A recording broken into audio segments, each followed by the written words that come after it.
Hey guys, it's Mitch. How's it going?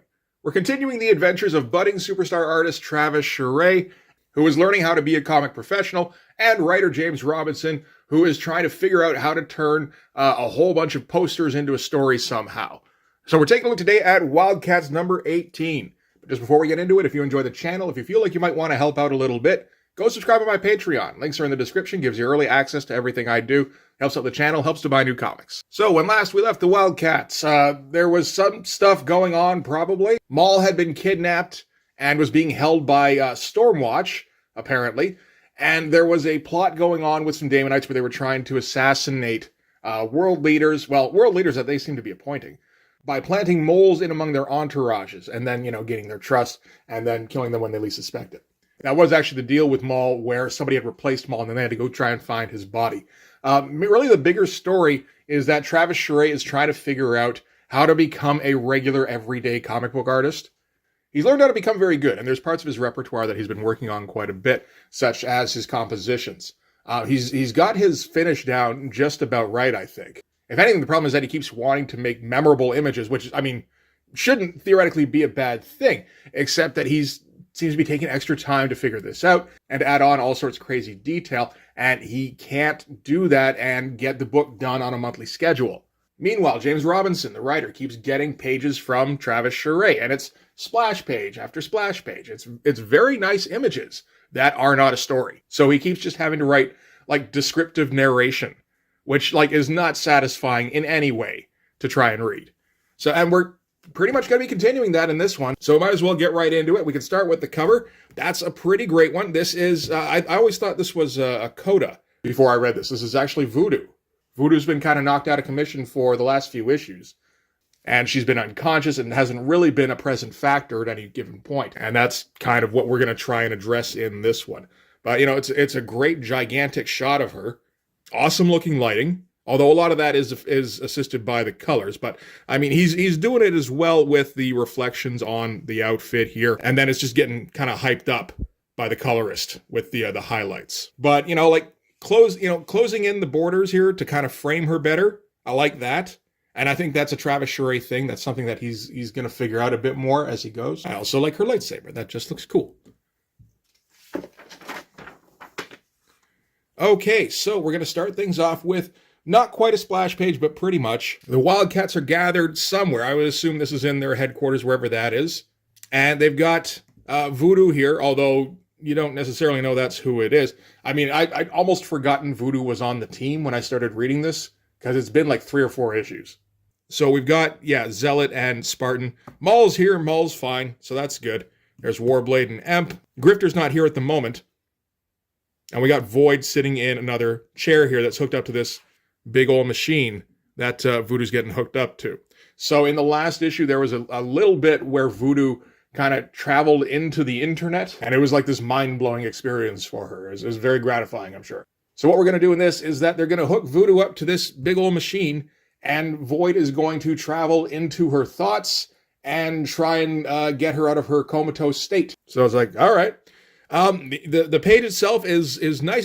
It looks a bit more intricate than it actually is at first glance. There's actually a lot of silhouetting going on in here, but nice patterns. Not a whole lot of textures or, just techie detail. It's more just shapes that are set in the right place to look like high-tech equipment. It's actually kind of impressive. All right, so from there we're going to cut to Grifter. And Grifter is hitting up all sorts of, I don't even know. I think it's Daemonite hangouts. I guess they know where Daemonite hangouts are, and they're not just bombing them or something. That might be a good idea. And he's looking for information about who's behind the plots to assassinate the world leaders, who stole Maul, who initiated the attack that injured Voodoo, all that kind of stuff. And he gets one guy down here. I assume that he managed to kill these 3, at least 2 of these 3 guys, and then subdues the other one, finds out the name of the Daemonite is Hightower. So that was the guy at the end of the last issue. I couldn't remember his name. The pages are pretty good. This would make for a cool cover right here. Some interesting stuff going on. Not a ton of background detail, but enough to fill things up, which was a thing in the last issue, where Travis Charest would just leave large empty spaces a lot of the time. And it felt like it might have been intentional, but it didn't have the desired effect, I don't think. Well, like, what is this sculpture? That thing's crazy, eh? And I guess Travis Charest likes to cartoon a little, too. Get a poster for the Ruckenbroad Rabbits. I don't even know what that means. It's pretty good, though. I mean, as far as a cartoon goes. And, that's kind of it. There's not a whole lot on these pages. So, at the end of the sequence here, Voodoo's just like, I'm ready. I'm going to go and say Voodoo. Bye. So next page, we get Void entering Voodoo's mind, and it's all kind of surreal and a little bit metaphorical. She gets all sorts of people dancing here, and ballerinas, we get ballroom dancing. I'm pretty sure that's Singing in the Rain right there. All right. And also, this is one of her co-workers when she was at the titty bar. So all summed up, I think that means that Voodoo likes dancing. It's a very nice page. It's all set up rather nicely, actually. And even get the stairs coming out of the giant gramophone up here. That's all pretty cool. It's also fairly small, because he's brought in the border quite a bit. Now, that could partially be so that he could leave room for James Robinson to theoretically fill this up with descriptive narration, which, again, is what James Robinson is kind of left with. He can't really do anything with these pages. But, if you reduce your drawing surface by, what is that, like a fifth? That cuts down a whole lot on your drawing time. So Void is going to have to try and move through different chambers. The second one she comes into has Voodoo as like this full-on Coda warrior with a lightsaber. And she's got Spartan with her, although this is a particularly jacked-looking Spartan. And not only jacked, but very android-looking. And they're fighting against monster versions of the Wildcats teams, which is some fun stuff. And there's some speculation about what this could mean. It's like, okay, well, for one thing, Voodoo isn't a Coda warrior. She's had like bare minimum Coda training that got started like 6 issues ago and really wasn't touched on again. So this is maybe just kind of what she'd like to get to, or maybe how she sees herself. I mean, that could be interesting in itself, because, Voodoo has always been kind of useless in a fight. So just getting like a bare minimum of combat training would feel like, Jesus Christ, I can take anybody. I don't know if that's exactly what they're going for, though.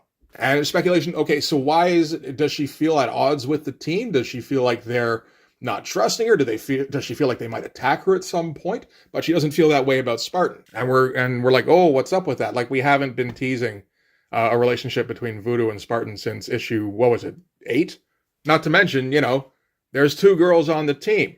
And Zealot and Grifter are a thing, so Voodoo's got to hook up with somebody. It's not going to be Maul. Like, come on, Maul. It's not going to be you. And it's not going to be Warblade either. Warblade's an overhyped knife. And then you got Spartan, who's, super competent, theoretically leader guy, although there's really no leader on this team. And it's like, yeah, I think that one might work. I realized after the fact that Void is also a female on the team, but not really. No, she's not. She's a piece of equipment, or she's their teleporter. She has no personality. There's never really any sense that Void is a person. And Travis Charest keeps handing in pages that look like they could be the cover to, an issue of Wildcats, or, a cover for a fantasy book or something. Awesome looking shots with, Voodoo as our heroine, and the Wildcats getting dispatched, really. And then in the next shot, it's Voodoo and Spartan and Void, because Void has joined in. I guess she felt like Voodoo couldn't quite finish this up on her own, or, on her own with Spartan. So she joined in and helped to take out some of these demons. And in the next shot, the 3 of them are against Daemonites. And awesome looking shots. With the layers and everything, there's like elements of like Mike Mignola almost with the shadows. Like there's very nice silhouetting going on in this. Again, not even remotely trying to fill the entire page, but there's some gorgeous looking stuff. It's not a story. James Robinson's trying to figure out how to turn it into a story. He's not doing a bad job, really. It's just all he can do is kind of describe what's going on the page and try to extrapolate like a very little bit. Like, we fought and fought on, all the while with a horizon that seemed more like the flickering glass plate of a gigantic halogen television screen than anything real and true. And on this screen, the daytime turned to dusk, and we fought on. And then the dawn appeared, all prime-time lurid scarlet, and still we fought, with no commercial breaks. And it's like, all right, you didn't say a fucking thing there. There is no part of this that is going to somehow come back to them fighting on TV. That's just a metaphor he came up with because he needed to fill up space somehow. Okay, so back to Grifter, who is still hitting and shooting people. Apparently this is the Cabal that he's after, which is something that gets mentioned every once in a while. I'm not entirely sure exactly what it is. It seems like just people who collude with the Daemonites against humanity. I think I always assumed the Cabal were somehow linked to the Coda, but I think it's more that they just hire the Coda out every once in a while. And more of James Robinson trying to figure out how to fill the time. These are some cool shots here. Get Grifter in like a super dynamic, zooming along on a motorcycle while he hits people with a pipe shot or bat. I guess that's a bat. Super low angle, all the speed lines in here. That's pretty great stuff. This one here is it's a bit lower effort, but still looks good. You can't complain about that. Odd shot of Grifter on a powerboat, kicking people. That seems fairly out of place, although that water looks pretty good. I mean, water's always kind of tough to make it actually look like anything. And kind of a Dark Knight Returns thing, which is dangling a dude off this is all just Grifter trying to get information out of the Cabal, guys. I guess he had to set this thing up, whatever it is. Pretty cool looking. That's actually a pretty well-rendered chain as far as I can tell. All right, so now we've got a 2-page spread. We're back at Void with Voodoo and Dream Spartan. Now we seem to have gotten into one of the last chambers of Voodoo's subconscious, where she's going to find out all about the secret history of the Daemonites and the Cherubim, because apparently that's in her subconscious. She knows that. And the story is something where back in like 200 BC, the Daemonites were trying to combine DNA between the Daemonites and the Cherubim for whatever reason. Either they were trying, who knows. I doubt they were trying to brook peace. And they were successful eventually after a whole bunch of failed attempts. Only the guy they came up with he sided with the Cherubim. And that guy went on to sire children somehow. And all of his descendants, they inherited the Daemonite gene, but it kept getting watered down over the centuries. And then, surprise, surprise, we find out that the most recent descendant of this hybrid Cherubim Daemonite is actually Voodoo. So that's what it was about when she kind of went werewolf in issue 1. Somebody grabbed her and she all of a sudden had monster arm and clawed him off her. Pretty sweet spread. Nice montage kind of thing here. I like the use of directional devices to guide your eye down through the lineage. This stuff here also very good. Again, feeling very fantasy inspired. I wonder if Travis Charest is just reading a whole bunch of fantasy fiction at this time. Or just getting into particular fantasy artists. That seems more likely thinking about it. But, pulling in the panel borders for the giant shot here, it does save a little bit of space, but not enough for it to really make much of a difference, I think. It's more about having this panel here and this panel here pop out a little bit and having a little extra space to be able to pop out the heads and the feet here and just kind of accentuate them. Okay, and back to Voodoo's subconscious. And we're back to these shrunken pages here, which feel kind of confining after this last one. Maybe that one should have been black too. Oh, I guess you couldn't because of the feet. The feet screwed everything up. So Voodoo goes into the last chamber of her subconscious so that she can face down her greatest enemy, which is, of course, Monster Voodoo. Because what else would it be? Got the Daemonite feet and, the Daemonite little T-Rex arms. So that's interesting. At first, I kind of thought of it as that monster version of her that went through the Chris Claremont storyline. But and that might be influencing this a little bit, just with how her skin's kind of shrunken and everything. But yeah, we don't get a real fight here. We're just going to get bookplate pieces where she gets initially jumped and she defeats it right away. So this new realization about Voodoo is maybe shedding a little bit of light about why it was her and Spartan versus the Wildcats earlier on. Maybe if they found out about her heritage, they'd turn against her. That kind of thing. Could be. Nice looking pieces. Not going too hardcore on this one. Although the figure itself is nice. The dissolving monster version of her, there's not a whole lot to it. And then back to Grifter, who is still terrorizing the Coda. He's not able to get a whole lot of information past the name of the person he's looking for, but the information he is able to get is where they were last staying. So by finding that out, he apparently is able to find out what the Damonites' credit card number is. For real, that's the deal. And since the internet now exists in 95, right? I mean, it kind of does.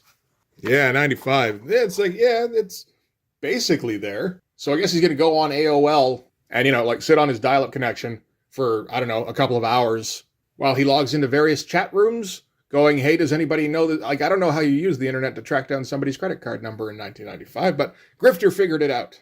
Bit of a fun page, not a heavy workload for Travis Charest. The one cool shot of the motorcycle, really, there's not really even a whole lot having to do with Grifter on it.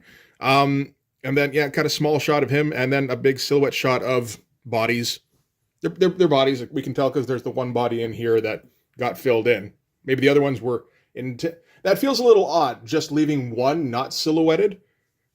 Makes you think that he had, done a breakdown, including the other ones, and, intended to make it a big pile of bodies that was fully rendered and everything, and then just didn't have time. It's like, fuck it, black them out. All right, so back to Wildcats HQ, where Voodoo wakes up. Void teleports back in. Everybody's super happy to have Voodoo back. Nice, panel progression here. It's all just kind of an arc. That's pretty cool. And then Emp gets a phone call from Grifter, and he tells him that he's found where a Coda base is, based off of those credit cards, I suppose. And so Emp tells him to sit tight, and the Wildcats are going to come in guns blazing.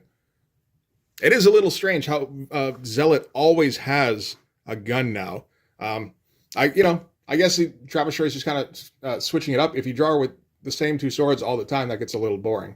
But it's a great shot of her, and we're getting the feeling that Travis Charest really is starting to develop an idea of how he likes to do tech. So these guns are looking better and better, even if there's elements on here that don't make a whole lot of sense.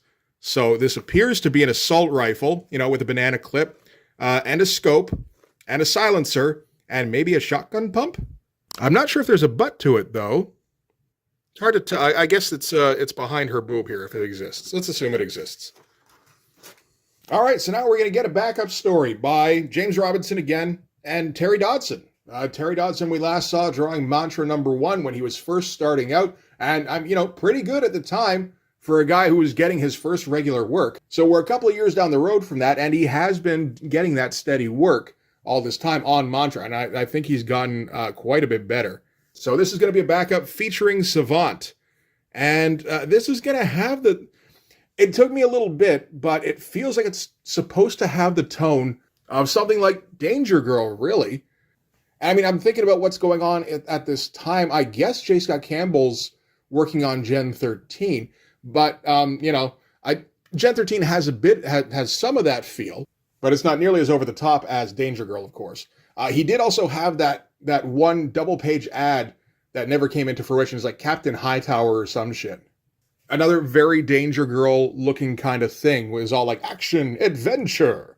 So I feel like J. Scott Campbell's presence at Wildstorm is kind of starting to influence things a little bit.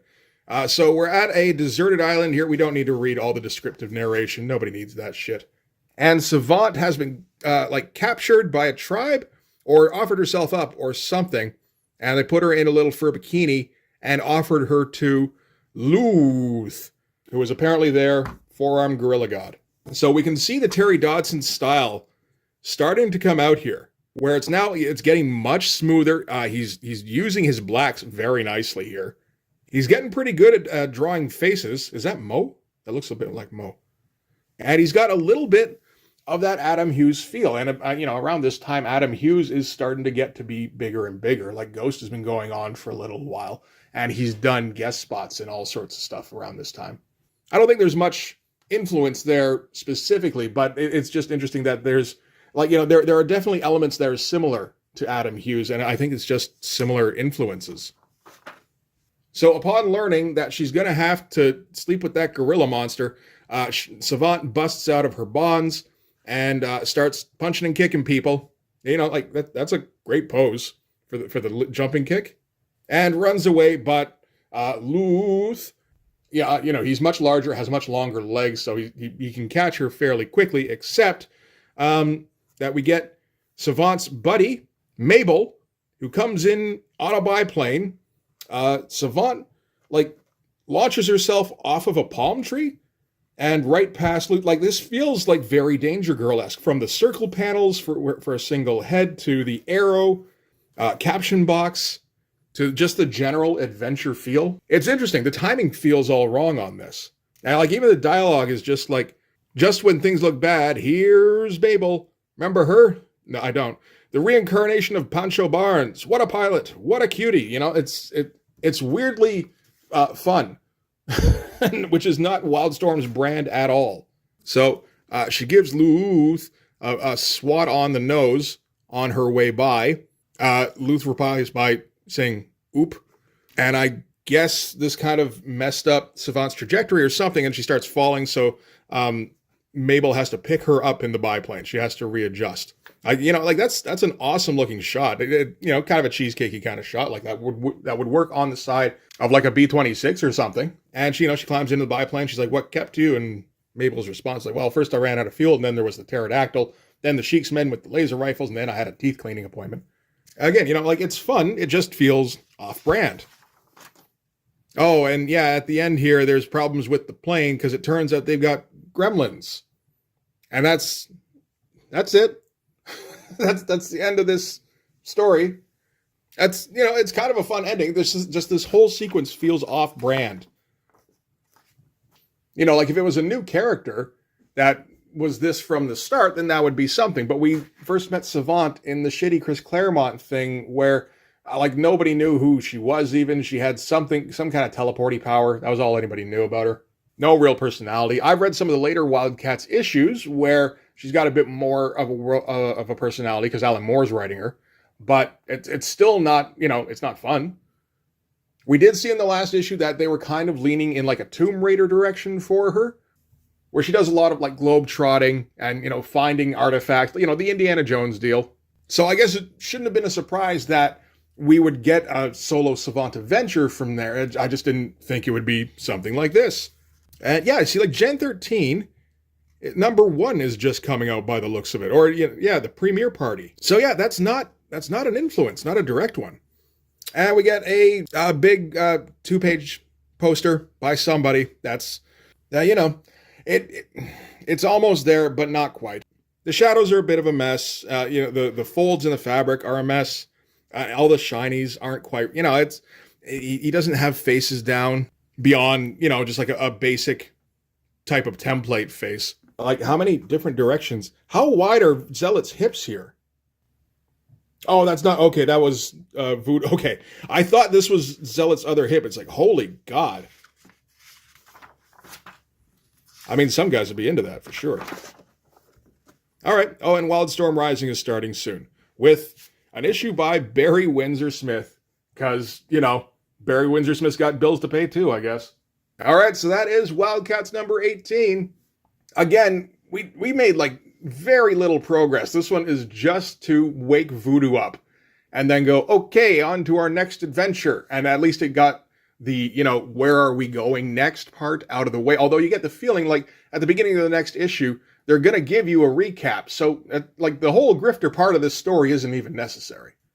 Other than you get a bunch of cool shots by Travis Charest, which is nice. But Travis Charest, he's getting to be very good for sure. But he's not quite at that holy shit level yet that would forgive, a complete lack of story.